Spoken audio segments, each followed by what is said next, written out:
age where social media is becoming everything, we're letting ourselves believe that the social interactions we need are behind a screen and not in face-to-face interactions. Worldwide, there are 3.8 billion people using social media, which is 9% more than last year's statistics in 2020. More than 5.2 billion people are cell phone users, so even if these people aren't using social media, they're still connected to their phone in some way and believe that social media is a way to interact with people.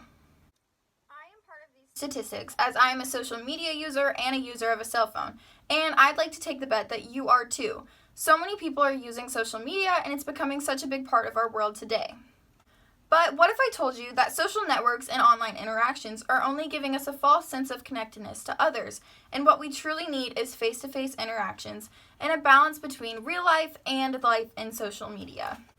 I took the bet earlier that you are a social media user or a cell phone user. This is not to stereotype our generation, but it's just to show that our cell phones are so easy to access and they're always right by us whether we think of them or not. If our cell phones are constantly right by us, that means social media use, besides the fact that it's so accessible. In a powerful article written by Help Guide called Social Media and Mental Health, they answer the question of how our drive to social media can lead to bad causes. This round-the-clock hyperconnectivity can trigger impulse control problems. The constant alerts and notifications can affect our concentration and focus, disturbing our sleep and making us a slave to our phones. It is probably safe to say that no one would want to be a slave to anything, but we are choosing to be slaves to our phone because of how much we are constantly using them.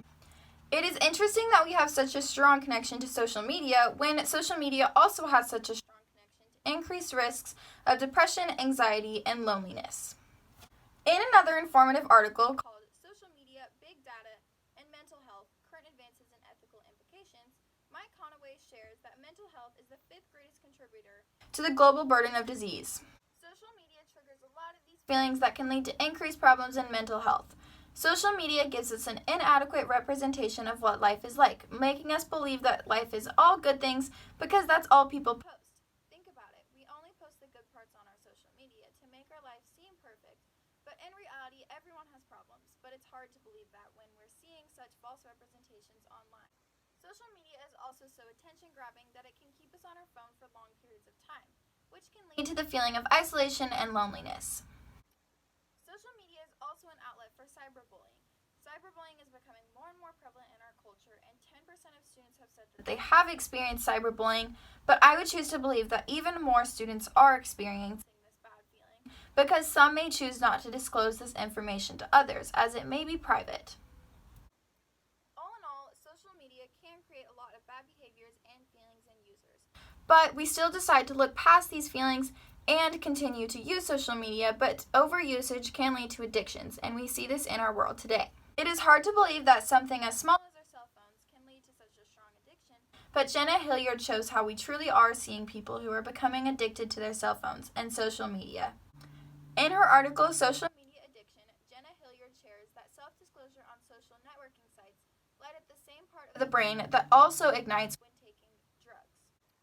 Like people with drug addictions use drugs as a coping mechanism to their other feelings, people can also start using social networking sites as coping mechanisms to their feelings, and this can be very dangerous. It is hard to see social media shown in this bad light because we see social media as such a great part of our society.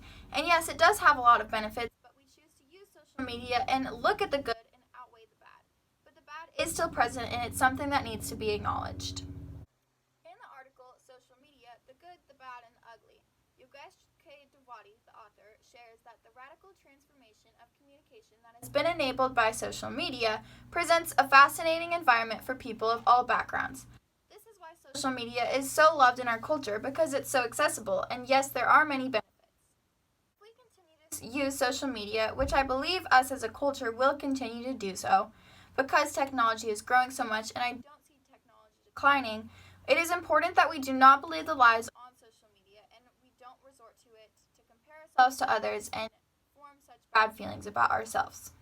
I encourage you to acknowledge the information shared today and take a step back from social media, asking yourself if you are feeling any of these negative consequences of social media or if you are feeling at all addicted to social media. Continue to see social media in the good light and see all the benefits that social media has brought us. We're able to communicate with people all around the world, and this is such a great part of our culture. But also recognize the bad parts of social media. Address if you have any problems with social media, and take a step back. Make a change in your habits and your everyday life. Don't spend as much time on social media, and see the benefits that you will get from this change. It is incredible all the benefits that the digital age has brought us, and I encourage us as a culture to keep social media a positive thing, but slowly it's becoming more and more not a positive thing. And let's bring it back to what it truly was. My name is Emily Lash, and I thank you as an audience for acknowledging the information shared today. Social media is a great form of communication, but let's keep it as something that connects us rather than disconnects us as a society, and go back to our roots of face-to-face interactions, which is what we are meant to do as human beings. Thank you for watching.